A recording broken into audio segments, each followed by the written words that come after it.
My name's Eric Whitwer. Whitwer. The Whitwer part's important because it's a Swiss name.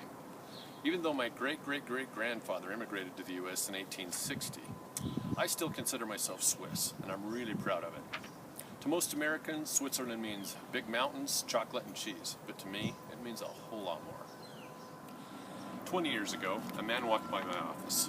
He poked his head in and said, "Whitwer, that's a good Swiss name." I asked how he knew that, and he replied, "Because I'm Swiss. I'm here on business, but I live in Switzerland."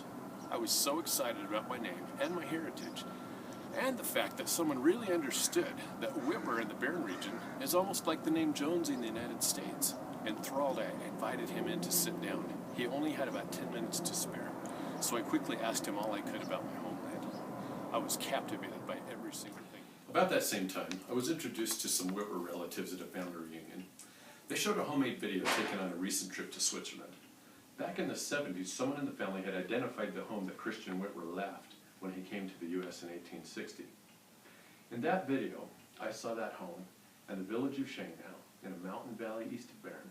That lit a fire under me like I've never quite felt before. I had always known that I was Swiss, but now I could see exactly who we were and where we came from. A family member painted the home, and here's a copy. It's in a little chalet on a hill, just like an American would imagine.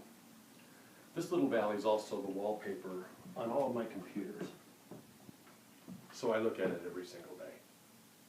I've walked up and down these streets on Google Earth.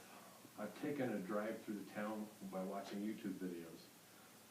I walk them often in my mind. I've written in the online guest book on the town's website. My father bought this when he visited Switzerland in 1965, the year I was born. My parents passed this clock on to me a few years ago for a couple of reasons. First, because I accidentally pulled it off the mantle and chipped the back of it when I was 3 years old, so I sort of signed it. And second, because they know of my love for Switzerland and everything Swiss. This represents a lot to me, because to me, it's a piece of Switzerland. I've been watching the Rick Steves European travel videos for over 20 years, and I like them so much, I bought the whole set. My favorites are, of course, the visits to Switzerland. Whenever I watch those and other travel videos about Switzerland, I almost feel like I'm smelling the air and feeling the breeze. I recently saw an article that named Switzerland as the top country for overall quality of life for expats. Of course it is.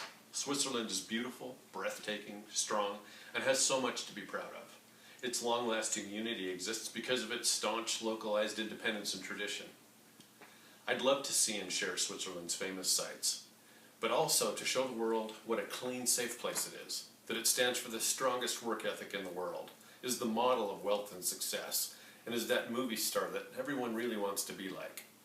It has an amazing government by referendum, sensible gun laws, and a strong national defense. People around the world really need to see Switzerland's linguistic diversity and unique traditional music. And yeah, of course, there's the chocolate, the cheese, and the world's most beautiful mountains. Switzerland is the home that I've never been to. I've always bragged about it, but now, finally, I want to be there. And as I discover it for myself, I want the chance to show it off to the entire world. I want to come home. I want to show it off to everyone. Ich möchte in die Schweiz zur Welt zu zeigen. Ich möchte in die Schweiz zur Welt zu zeigen. Am I close? Yeah, I would say so. Thanks, you're making me feel good. Isabel, we're just going to do several takes, okay? Stop laughing. You get me laughing, it's over. All right.